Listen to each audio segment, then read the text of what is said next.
আমি অবশ্যই উপদেশ গ্রহণ করার জন্য এ কোরআনকে সহজ করে দিয়েছি। কে আছে তোমাদের মাঝে এর থেকে শিক্ষা গ্রহণ করার? অবশ্যই আমি উপদেশ গ্রহণের জন্য কোরআনকে সহজ করে দিয়েছি। কে আছে তা থেকে শিক্ষা গ্রহণ করার? আমি কোরআনকে বোঝার জন্য সহজ করে নাজিল করেছি। তা থেকে উপদেশ গ্রহণ করার মতো কেউ আছে কি? আমি এই কোরআনকে শিক্ষা গ্রহণ করার জন্য সহজ করে নাজিল করেছি, কিন্তু কেউ আছে কি এ থেকে শিক্ষা গ্রহণ করার?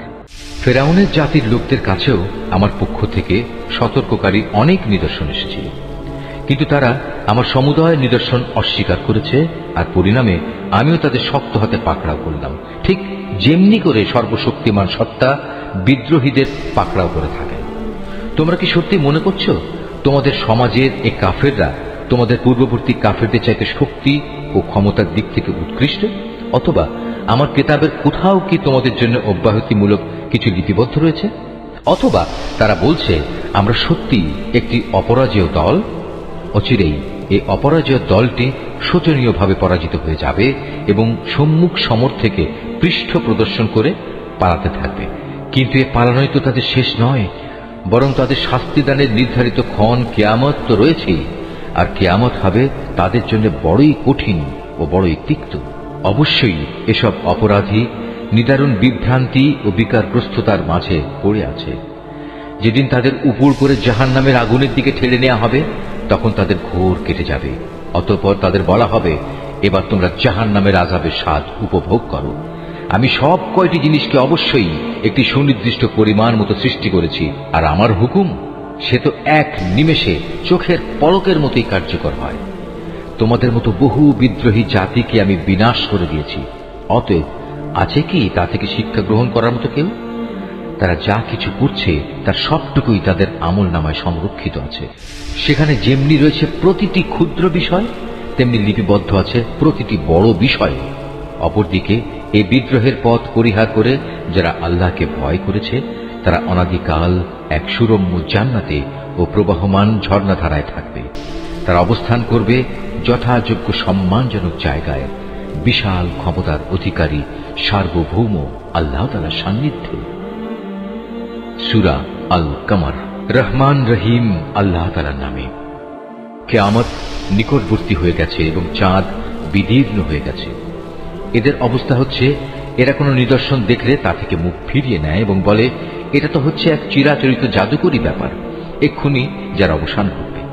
তারা সত্য অস্বীকার করে এবং নিজেদের খেয়াল খুশির অনুসরণ করে চলে, অথচ প্রত্যেকটি কাজের একটি চূড়ান্ত নিষ্পত্তির সময় রয়েছে। অবশ্যই এ লোকদের কাছে অতীত জাতিসমূহের উপর আযাবের সংবাদসমূহ এসেছে, এমন সংবাদ যাতে বিদ্রোহের শাস্তির হুঁশিয়ারি রয়েছে। এগুলো হচ্ছে পুরোপুরি জ্ঞান সমৃদ্ধ ঘটনা, যদিও এসব সতর্কবাণী তাদের কোনোই উপকারে আসে না। অতএব হে নবী, তুমি এদের নিজেদের অবস্থার উপর ছেড়ে দাও। যেদিন একজন আহ্বানকারী এদের একটি অপ্রিয় বিষয়ের দিকে আহ্বান করবে, সেদিন তারা অবনত দৃষ্টি নিয়ে একে একে কবর থেকে এমনভাবে বেরিয়ে আসবে যেন ইতস্তত বিক্ষিপ্ত পঙ্গপাল। তারা সবাই তখন সেই আহ্বানকারীর দিকে দৌড়াতে থাকবে যারা এদিনকে অস্বীকার করেছিল। তারা বলবে, এ তো দেখছি আসলে এক ভয়াবহ দিন। এদের আগে নূহের জাতীয় এভাবে তাদের নবীকে অস্বীকার করেছিল। তারা আমার বান্দা নূহ নবীকে মিথ্যা সাব্যস্ত করেছে। তারা তাকে পাগল বলে আখ্যায়িত করেছে, তাকে ধমক দেওয়া হয়েছিল। অবশেষে সে তার মালিককে ডাকল এবং বলল, হে আমার মালিক, আমি অসহায় হয়ে পড়েছি, অতএব তুমি এদের কাছ থেকে প্রতিশোধ নাও। এরপর আমি তার ডাকে সাড়া দিলাম এবং প্রবল বৃষ্টির পানি বর্ষণের জন্য আসমানের দ্বারসমূহ খুলে দিলাম।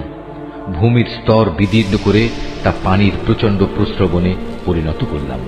অতঃপর আসমান ও জমিনের পানি এক জায়গায় মিলিত হল এমন একটি কাজের জন্য যা আগে থেকে ঠিক করে রাখা হয়েছিল। তখন আমি তাকে কাঠ ও পেরেক নির্মিত একটি যানে উঠিয়ে নিলাম, যা আমার প্রত্যক্ষ দৃষ্টির সামনে ধীরে ধীরে বয়ে চলল। এই কাজটি ছিল সে ব্যক্তির জন্য আমার একটি পুরস্কার বিশেষ, যাকে মাত্র কিছুদিন আগেও অস্বীকার করা হয়েছিল। আমি জলযান সদৃশ সেই জিনিসটিকে পরবর্তী মানুষদের জন্য একটি নিদর্শন হিসেবে রেখে দিয়েছি। কে আছে আজ এর থেকে শিক্ষা গ্রহণ করার? হ্যাঁ, এমন কেউ থাকলে এসো, দেখে নাও কেমন কঠোর ছিল আমার আযাব এবং কত সত্য ছিল আমার সতর্কবাণী। আমি অবশ্যই উপদেশ গ্রহণ করার জন্য এ কোরআনকে সহজ করে দিয়েছি। কে আছে তোমাদের মাঝে এর থেকে শিক্ষা গ্রহণ করার? আদ জাতির লোকেরাও আমার নবীকে মিথ্যা বলেছে। তোমরা দেখে নিতে পারো তাদের প্রতি আমার আযাব কেমন কঠোর ছিল এবং কত সত্য ছিল আমার সতর্কবাণী। এক স্থায়ী কুলক্ষণের দিনে আমি ওদের উপর প্রবল বায়ু প্রেরণ করেছিলাম, যা মানুষদের এমন ভাবে ছুঁড়ে ছুঁড়ে নিক্ষেপ করছিল যেন তা খেজুর গাছের এক একটি উৎপাটিত কাণ্ড। হ্যাঁ, দেখে নাও কেমন কঠোর ছিল আমার আযাব আর কত সত্য ছিল আমার সতর্কবাণী। অবশ্যই আমি উপদেশ গ্রহণের জন্য কোরআনকে সহজ করে দিয়েছি। কে আছে তা থেকে শিক্ষা গ্রহণ করার? সামুদ সম্প্রদায়ও আযাবের সতর্ককারী নবী ও রসুলদেরকে মিথ্যাবাদী বলেছিল। তারা বলেছিল, আমরা কি এমন একজন লোকের কথা মেনে চলব যে ব্যক্তি একা আমাদেরই একজন? এভাবে তার আনুগত্য করলে সত্যিই তো আমরা বড় গুমরাহি ও পাগলামি কাজে নিমজ্জিত হয়ে পড়ব। আমাদের মাঝে সেই কি একমাত্র ব্যক্তি যার উপর আল্লাহর ওহী নাজিল করা হয়েছে? আসলে সে হচ্ছে একজন মিথ্যাবাদী ও অহংকারী ব্যক্তি। আগামীকাল মহাবিচারের দিন তারা ভালো করে এটা জানতে পারবে কে ছিল তাদের মধ্যে মিথ্যাবাদী ও অহংকারী ব্যক্তি। আমি অচিরেই তাদের পরীক্ষার জন্য একটি উষ্ট্রি পাঠাবো। তুমি একান্ত কাছে থেকে তাদের দিকে লক্ষ্য করো এবং একটুখানি ধৈর্য ধরো এবং তাদের পরিণামটা দেখো। তাদের বলে দাও, কুয়ার পানি অবশ্যই তাদের ও উষ্ট্রির মধ্যে ভাগ করে দেওয়া হয়েছে এবং তাদের সবাই পালাক্রমে কুয়ার পাশে হাজির হবে। পরিশেষে তারা বিদ্রোহ করার জন্য তাদের এক বন্ধুকে ডেকে আনলো।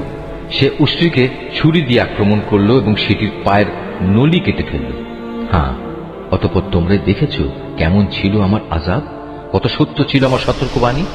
অতঃপর আমি তাদের উপর প্রেরণ করলাম মাত্র একটি গর্জন। এতেই তারা শুষ্ক শাখা পল্লব নির্মিত জন্তু জানোয়ারদের দলিত খোয়ারের মতো হয়ে গেল। আমি কোরআনকে বোঝার জন্য সহজ করে নাজিল করেছি। তা থেকে উপদেশ গ্রহণ করার মতো কেউ আছে কি? লুতের জাতির লোকেরাও সতর্ককারী নবীদের মিথ্যাবাদী বলেছিল। ফলে আমি তাদের উপর প্রেরণ করলাম পাথর নিক্ষেপকারী এক ধরনের বৃষ্টি, লুতের পরিবার পরিজন ও তার অনুবর্তনকারীদের বাদে। রাতের শেষ প্রহরেই আমি তাদের উদ্ধার করে নিয়েছিলাম। এই কাজটা ছিল তাদের প্রতি আমার একান্ত অনুগ্রহ। যে ব্যক্তি আমার অনুগ্রহের কৃতজ্ঞতা আদায় করে আমি তাকে এভাবেই পুরস্কৃত করি। সে লুত আমার কঠোর পাকড়াও সম্পর্কে তাদের বারবার ভয় দেখিয়েছিল, কিন্তু এই সতর্কীকরণে তারা বাক বিতণ্ডা শুরু করে দিল। অতঃপর তারা তার কাছে এসে কুমতলবের জন্য তার মেহমানদের নিয়ে যাবার দাবি করল। আমি তখন তাদের দৃষ্টিশক্তি বিলুপ্ত করে দিলাম। আমি তাদের বললাম, এবার তোমরা আমার আযাব উপভোগ করো এবং আমার সতর্কবাণী অবজ্ঞা করার পরিণামটাও দেখে নাও। প্রত্যুষেই তাদের উপর আমার এক অমোঘ আযাব প্রচণ্ড আঘাত হানল। আমি বললাম, অতঃপর তোমরা আমার এই আযাব আস্বাদন করতে থাকো এবং আমার সতর্ককারীদের উপেক্ষা করার পরিণামটাও একবার দেখে নাও।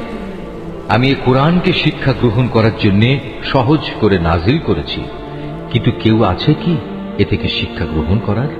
ফেরাউনের জাতির লোকদের কাছেও আমার পক্ষ থেকে সতর্ককারী অনেক নিদর্শন এসেছিল, কিন্তু তারা আমার সমুদয় নিদর্শন অস্বীকার করেছে, আর পরিণামে আমিও তাদের শক্ত হাতে পাকড়াও করলাম, ঠিক যেমনি করে সর্বশক্তিমান সত্তা বিদ্রোহীদের পাকড়াও করে থাকেন।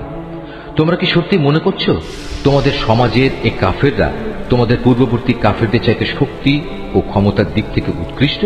অথবা আমার কিতাবের কোথাও কি তোমাদের জন্য অব্যাহতিমূলক কিছু লিপিবদ্ধ রয়েছে? অথবা তারা বলছে আমরা সত্যি একটি অপরাজেয় দল। অচিরেই এই অপরাজেয় দলটি শোচনীয়ভাবে পরাজিত হয়ে যাবে এবং সম্মুখ সমর থেকে পৃষ্ঠ প্রদর্শন করে পালাতে থাকবে। কিন্তু এ পালানোই তো তাদের শেষ নয়, বরং তাদের শাস্তিদানের নির্ধারিত ক্ষণ কিয়ামত তো রয়েছেই, আর কিয়ামত হবে তাদের জন্য বড়ই কঠিন ও বড়ই তিক্ত। অবশ্যই এসব অপরাধী নিদারুণ বিভ্রান্তি ও বিকারগ্রস্ততার মাঝে পড়ে আছে। যেদিন তাদের উপর করে জাহান্নামের আগুনের দিকে ঠেলে নেওয়া হবে, তখন তাদের ঘোর কেটে যাবে। অতঃপর তাদের বলা হবে, এবার তোমরা জাহান্নামের আযাবের স্বাদ উপভোগ করো। আমি সব কয়টি জিনিসকে অবশ্যই একটি সুনির্দিষ্ট পরিমাণ মতো সৃষ্টি করেছি, আর আমার হুকুম সে তো এক নিমেষে চোখের পলকের মতোই কার্যকর হয়। তোমাদের মতো বহু বিদ্রোহী জাতিকে আমি বিনাশ করে দিয়েছি। অতএব আছে কি তা থেকে শিক্ষা গ্রহণ করার মতো কেউ? তারা যা কিছু করছে তার সবটুকুই তাদের আমল নামায় সংরক্ষিত আছে।